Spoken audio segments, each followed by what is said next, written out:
welcome to the Beyond Cinema studio here at Sundance, and Royalty. So nice to have you in here. Thank you for having us. Yeah, I want to kind of just get to the point at which you two met each other, and whether that was in person or on Skype, and kind of how that relationship formed. Yeah, I found Royalty's dance team, the Q Kids, from Cincinnati on YouTube, and I decided really early on that I wanted to cast a team for the film. And so I cast the Q Kids and went to Cincinnati to do our first round of auditions. And actually we had, the age limit was 11. Royalty was 9, or the lowest was 11. And someone else asked if 9-year-olds could try out, her friend. And I was like, sure. You know, I wanted everyone to experience the audition. And Royalty was the 8th girl that we saw read. And you want to take it from there? What did you think about me? I was scared at first when I went in there because it was new to me. I never did it before. So I just answered the questions as best as I could. And we actually did improv with a partner. So that was fun. And the next day they called my mom.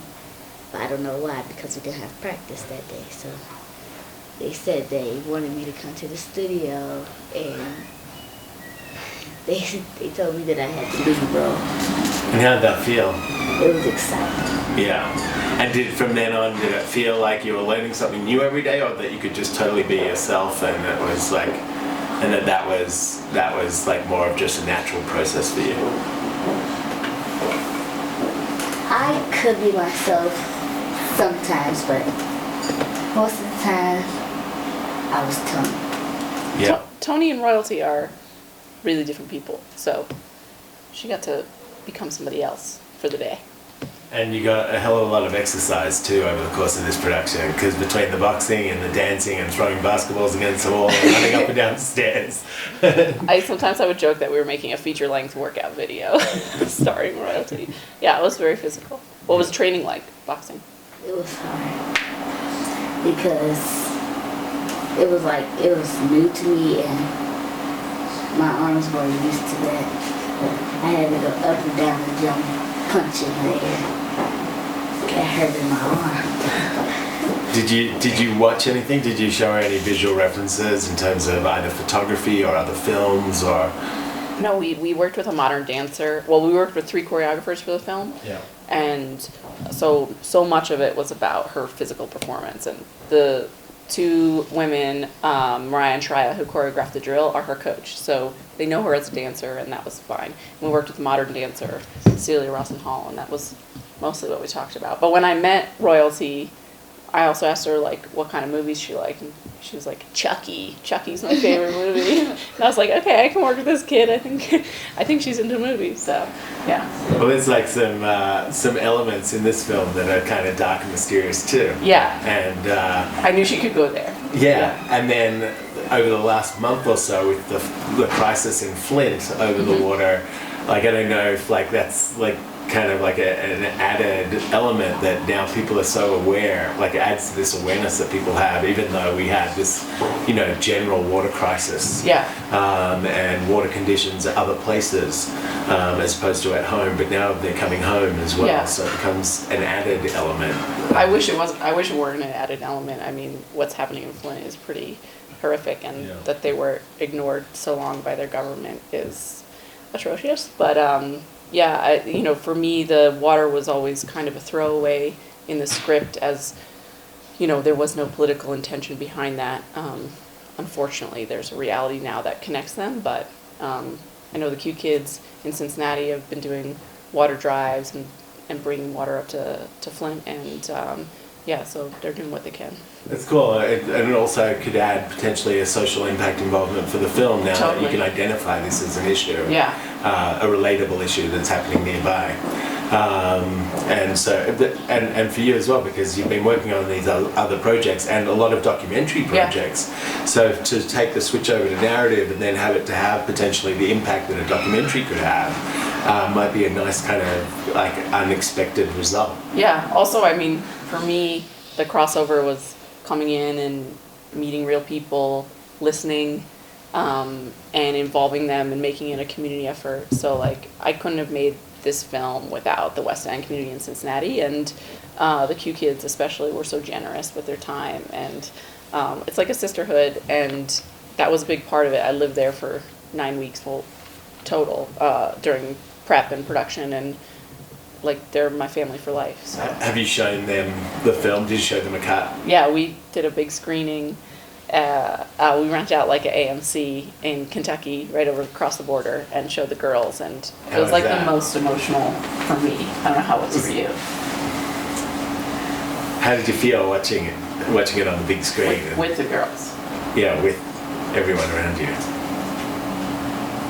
It was exciting because like the first time I seen it was in Venice, and it was just me, my mom, and the rest of the team.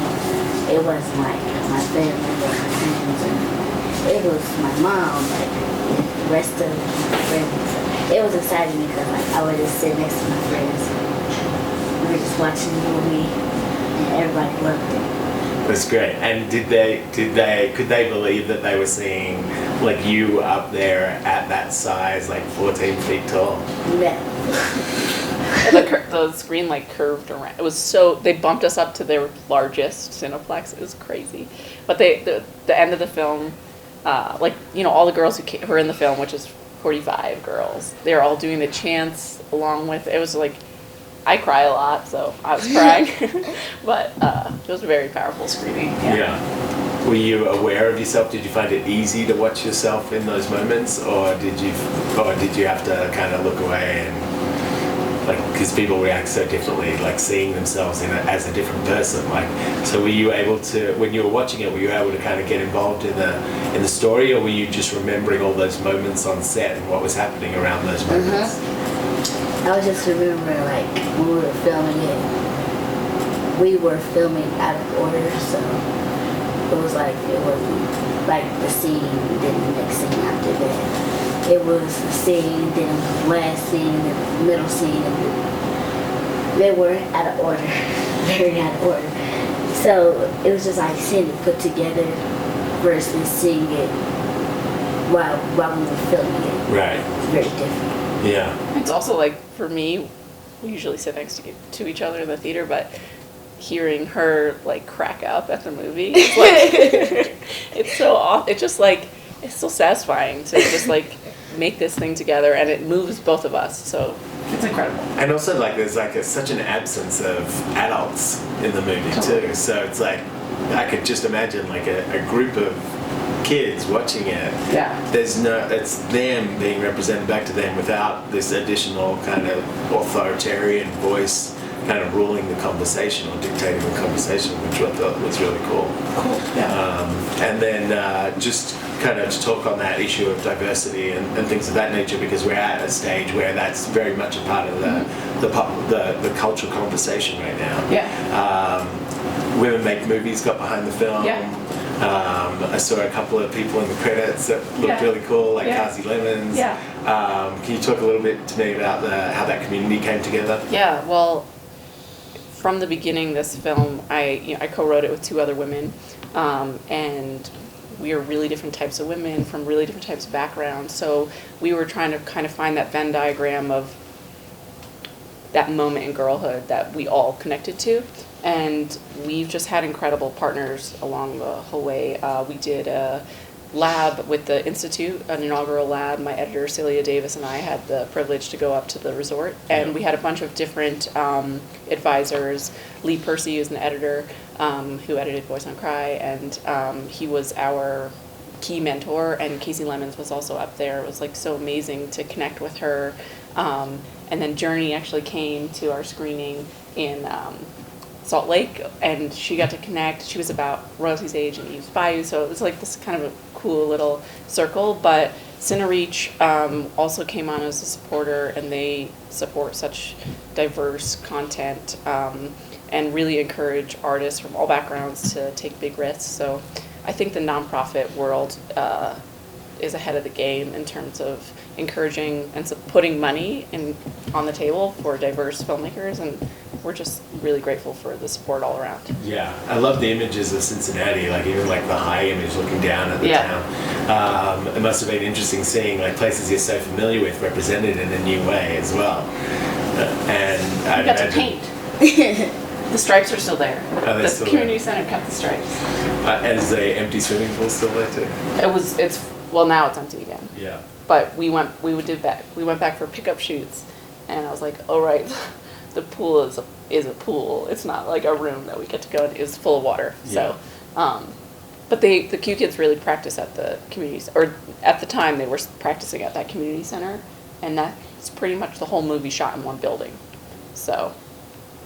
Yeah. Yeah, I mean the Cincinnati Film Commission had a credit as well. Mm-hmm. Did they help out? Like yeah, we're micro budget films, so we fell below the state incentive, but they were so supportive and they want independent filmmakers to come, and so they helped connect us with production support and location scout. A lot of our crew had just worked on Miles Ahead and Carol, and then after us they worked on Goat. So. It's a very small film community that's so supportive, and I mean, I would go back to Cincinnati and shoot again. I loved it there. So cool. Final question for both of you, because the movie is so visual, and we spend a lot of time looking at these just incredible kind of panoramic shots, even like a view in the swimming pool, and like just the kind of quiet shots of you in the center, whether it's over the roads, like on the passway, or like there's so much kind of visual language, and if you had to choose a still from the film, like one frame to put up on your wall to represent that experience for yourself. It could be something beautiful, it could be just because you love it or because it captured a moment for you. What would that image be from the film that you would love to have on your wall? You go first.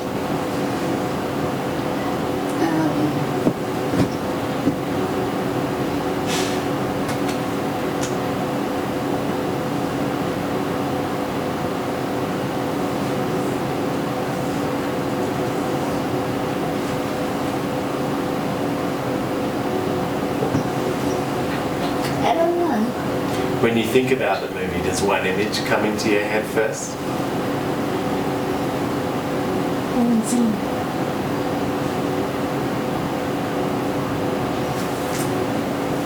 When Tony was having her fit.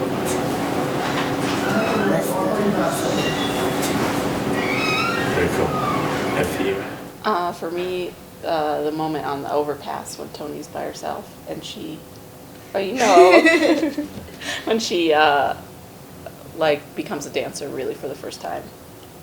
I cried then while we were filming too. I cry when we watch it. So yeah. So I just have like a tear framed picture, and I can just be like, whenever I need to get in character, I just look at it and start bawling. In case of emergency, make it last. Yeah. Yeah, very cool. Well, thanks for coming up and spending some time with us. Thank you so much.